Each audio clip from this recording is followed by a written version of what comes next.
Hello, Unity of Fredericksburg. Hello. Thank you, Luke, for that beautiful music.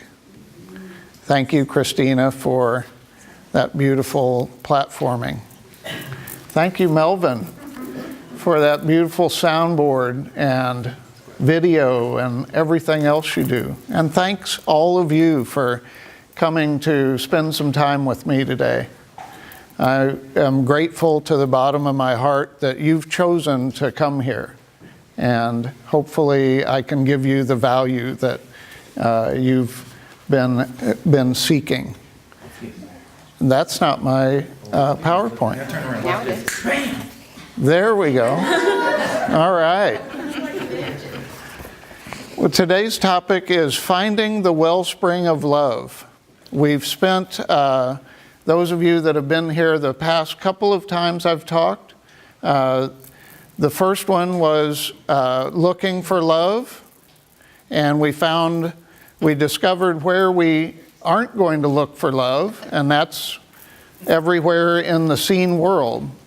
The second talk was looking for love part 2, and that narrowed us down to recognize that source is the only source of love.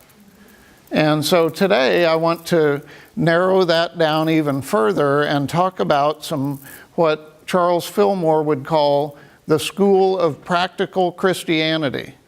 I'm going to bring it all the way down into a to-do list for you all. In fact, the end of the talk, I'm going to give you a challenge that I want you to see if in your heart you would like to take this challenge and see what that does to shift the way you see the world and the way you live your life. So let's see if I can get this working right. The first talk talked about agape, about the word in the New Testament that's translated love, and we determined that agape really is to find value in, or to have that sense of manifest, generous concern for someone. And in the first couple of talks, we talked about source being the place that we are going to find that value or that manifest concern. And once we use source as the foundation of our lives and bring that source into our being, then it's probably a little bit too small to see at the top. We can live our life and bring love into other people's life. This actually is the essence of the New Testament. If you boiled down every word that was said in the New Testament, this is the essence. In Mark 12:30 and 31. Thou shalt love the Lord thy God with all thy heart, with all thy soul, and with all thy mind, and with all thy strength. This is the first commandment. And the second is like, namely this, thou shalt love thy neighbor as thyself. There is none other commandment greater than these. Now, a lot of times we focus on the fact that it says to love our neighbor. So we start at the top of this pyramid and try and work our way down. We can't get there that way. We cannot get to loving our neighbors by starting with trying to love our neighbors. We first have to connect to source and fill up our being with source energy, with the love that is. And only after that, only after we've connected to source and filled ourselves up with source, can we make that last part of the commandment of loving our neighbors.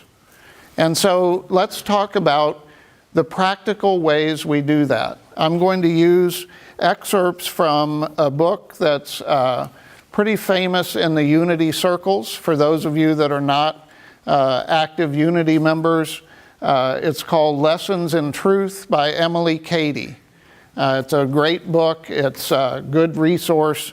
It's actually, when I joined Unity of New York, we did a 8-week program to become a member at Unity of New York, and we did chapter by chapter of that book. It's a fantastic resource.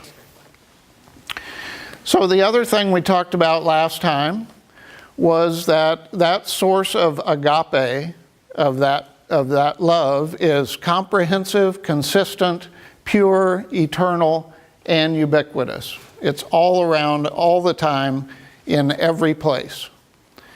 And what we found out, though, is that several of us were raised or came into adulthood feeling like God's everywhere else except in us. That we aren't filled with God, or we aren't, God's out there somewhere. And so what we work through is the ways that we begin to incorporate God into us. And so this is a quote from the book that I just showed you. I'm going to read it here so I'm not turning away from you. The secret place of the Most High, Psalms 91:1, where each of us may dwell and be safe from all harm or fear of evil, is the point of mystical union between man and spirit, or God within us, wherein we no longer believe, but know that God in Christ abides always at the center of our being, as our perfect health, deliverance, prosperity, power, ready to come forth into manifestation at any moment we claim it. We know it. We know it. We feel our oneness with the Father, and we manifest this oneness. That's letting God into our being so that we can manifest love in the world. So when we do that, we get to a place where source is all around us and source is within us. And another quote from Emily Cady, my endowment of power, endowment is not a common word today. My infusion of power must come from on high, from a higher region within myself than my present conscious mind. So must yours. It must be a descent of the holy, whole, entire, or complete spirit at the center of your being into your conscious world. So we infuse that higher vibration into our being as a way to develop this. So when we get to that place, instead of that black barrier around us and God, we come to a place where that barrier starts to dissolve, where we begin to become one with God. And when we do that, we want a revelation of God as love within us, so that our whole being will be filled and thrilled with love. A love that will not have to be pumped up by a determined effort, because we know that it is right to love and wrong not to love, but a love that will flow with the spontaneity and fullness of an artesian well, because it is so full at the bottom that it must flow out. This love that just keeps on a fountain, keeps us just continually experiencing that flow of love as it moves out. So what happens then in my pretty basic graphics? We got love flowing in. We got so much love within us that it just flows out to everybody else, out into the world. Sounds easy, doesn't it? Yeah. Well, here's the step-by-step process, because I know for me it hasn't been all that easy, but we're going to break it down, and I'm going to challenge you in the next 30 days to put it into play. So Step one, create a space apart from the everyday world. We cannot seek the source of the wellspring of love by looking out into the world, by engaging the everyday world. I don't care how much you feel loved by your partner. I don't care how much you feel loved by the people around you. You aren't going to find that wellspring of love through somebody else. So the first step is to set yourself apart from the everyday world. Our brains have been conditioned to try to think through it or try to find it in a social setting. There's new brain science says we have a social brain. And so it's really easy for us to engage the social environment to look for things. We've got to shut that down. We've got to shut down the rational part of our brain. We cannot get there using our rational mind. We get there through our heart. And so we find a space apart. And Jesus said that, but when you go to pray, go into your inner room. Close your door and pray to your Father who is in secret, and your Father who sees what is done in secret will reward you. Basically, close yourself off from everything outside so that you can listen and hear God as God speaks. So, step 2, quiet your mind and focus your intention and attention on inviting Source into your heart. So a lot of us have trouble quieting our minds because we spend all of our time navigating the world with our mind. Our mind isn't going to get us there. So how do we focus our intention and our attention? You can use phrases or words. One phrase that Emily Cady suggests is, fulfill thy highest thoughts in me now. Remember, Jesus said, anything you ask for will be given. Anything. So if you ask for God to put into your heart God's thoughts, then it will happen. So there's some more examples of things you can say. This is focusing your intention and attention once you've created that space apart. Step 3, wait. This is a hard part, right? This is the hard part. The Bible talks over and over and over again about waiting for God, about getting quiet and waiting. Psalms, be still and know that I am God. That's in perfect order with these 3 steps. So we wait.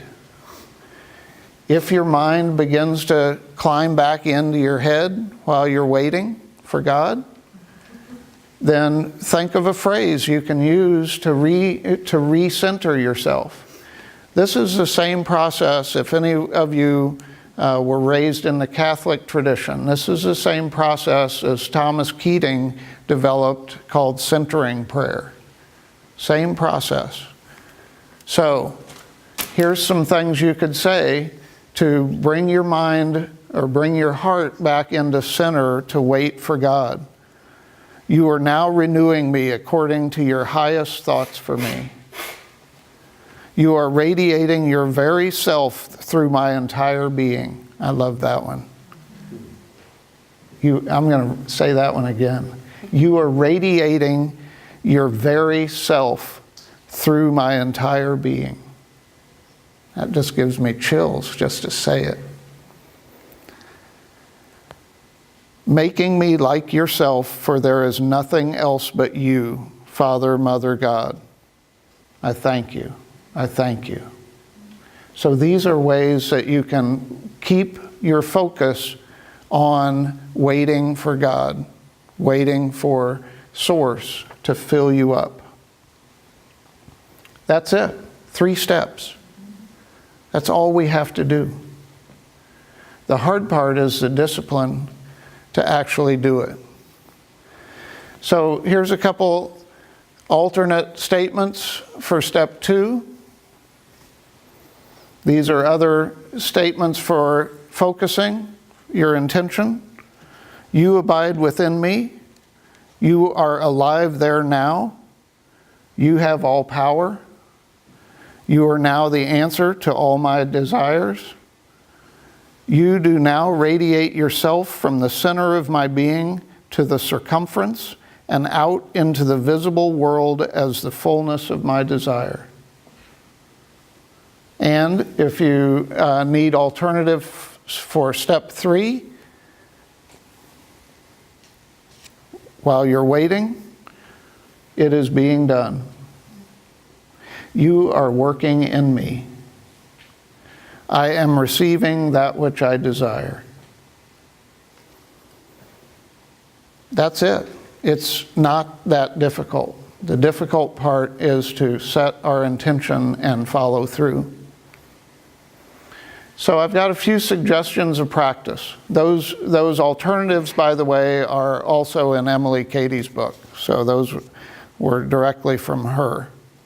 Suggestions for practice. The first one is choose a name for Source that does not trigger conditioned responses. We've all developed conditioned responses to different names for Source. And what those are going to do is those are going to bring you back into your mind, because your rational brain and your social brain have conditioned themselves to respond in a specific way to those labels. Let me give you an example. God is a conditioned response, creates a conditioned response for an awful lot of people who were raised in a particular faith tradition.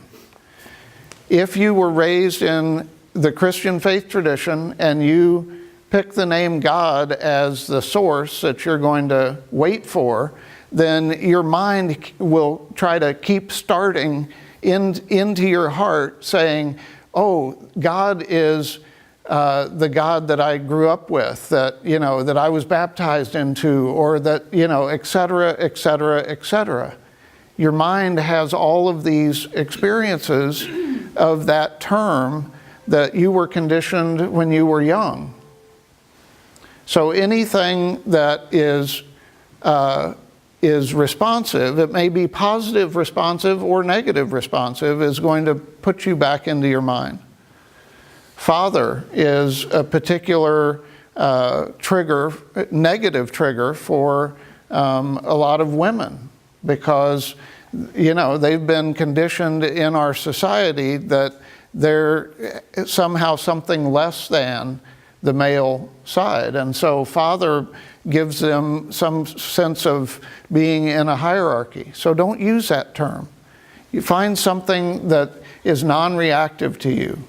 Universe, source, spirit, some term that you can not have a particular reaction to. The great mystery, the unknown, all that is. Something. Find a term that you can use that doesn't trigger a conditioned response. Begin with 20 minutes a day. I'm not saying do it all the time at 20 minutes. You can work up to longer than that if you'd like. What'll happen is you'll get to that point where you feel the indwelling spirit of Source, and you're not going to want to stop. You're going to want to say, I'm going to sit in this for a little while longer, right? But make a commitment to do 20 minutes a day. And just set a timer, put your phone on airplane mode, or turn off all of the alerts except for the alarm. Set your your phone alarm for 20 minutes, set it aside, put it face down so you don't see any flashes or anything going on, and just go through this 3-step process and wait for the infilling of the Spirit of God. Practice daily for a minimum of 30 days. There's brain science research that says habits are formed around 20 to 30 days if you do it every day. So do it for 30 days, and you'll develop this new habit. If you miss a day, start up again the next day. Don't count the day you missed, but just keep counting. You know, it's not a pass-fail exam. It's, you know, just keep at it until you're consistent, until it goes every day. And the last suggestion for this practice is don't use well-known scriptures. Same concept as well-known terms for all that is. If you use a well-known scripture, your brain has already associated all kinds of ideas with it, and it's just going to keep you in your head. So don't use, you know, the Lord's Prayer or the 23rd Psalm. You can find some esoteric scriptures and use something that you're not familiar with. That's often a great way to be inspired. Or you can use another faith tradition. My current favorite is Rumi. Rumi just blows the lid off of my head sometimes with some of the little phrases that he has. And so I don't have any association with that. I wasn't raised, you know, Sufi mystic. I was raised Church of Christ. So it is a way to help me to focus that doesn't put me back into my training, to what I've been trained to do. So here's the challenge. At the back of the room, I've got a clipboard, and it's got first name, last name, and email address. I'm asking you to take the next 30 days and do this challenge. Also in the back of the room are the 6 slides you need that give all the information about step 1, 2, and 3. It's all there. All you have to do is put your name, sign up. If you don't have to sign up, take a handout and do it for 30 days. The next time we're together that I'm speaking is April 7th. That's 36 days from now. That gives you 6 days of skipping, right? 6 forgiveness days. 6 forgiveness days. I'm not here to judge anybody or shame anybody, but I'm here to challenge you to step into this practice. So I'm asking for 20 minutes a day. There's 1,440 minutes in a day. 24 hours times 60. 1,440 minutes. I'm asking for you to commit 20 minutes a day for you to step into the wellspring of love that is within you. 20 minutes divided by 1,440 minutes is 1.38888% of your day. Less than 2% of your day are you willing to commit to finding the wellspring of love that you are, that is there. You've been carrying it since the day you were born. It's time to step into the love that we are. So I'd love for you to join me. If you put your email address down, I promise I'm not going to spam you or send you anything other than the minimum I'll send you is one reminder email that you committed to the Finding the Wellspring of Love Challenge. So let's try it out a little bit. We don't have 20 minutes we can spend, but we've got 6 minutes or so that we'll just move into meditation, and we will see what this feels like just for those brief minutes. So here's, if you need something to focus on before you close your eyes, here's one of my pictures. Take a deep breath, cleansing breath, breathing in, exhaling, and then just return your breath to what feels just effortless.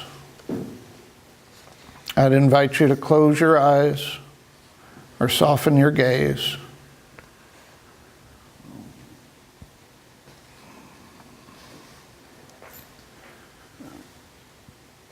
Take a moment and set your intention and attention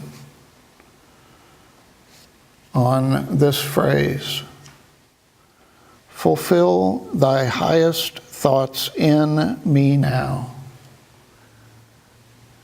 Asking the love that created the universe to come into your heart.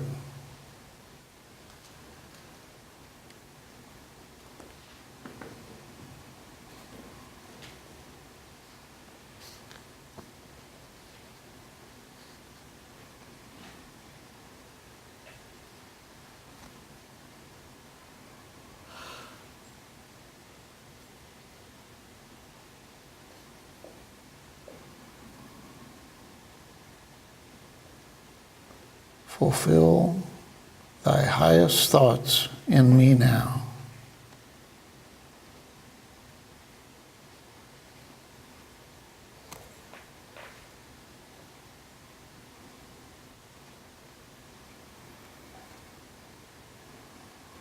If your mind starts to engage, you can remind yourself with, you are now renewing me according to your highest thoughts for me.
And as we draw our little sampling to a close, if you've accessed that source of love, take a big inhalation of it. Breathe it in. Allow it to fill you. Know that it is a source that has no end.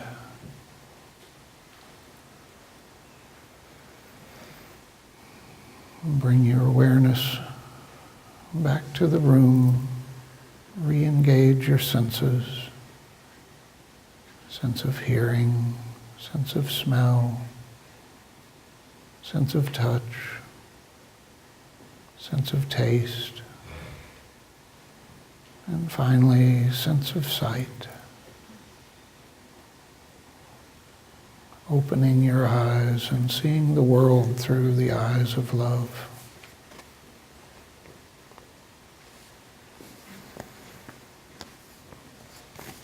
If you didn't happen to get there in this short time, don't be discouraged.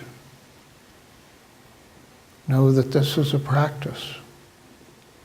And please join me in the Finding the Wellspring of Love challenge. Thank you all.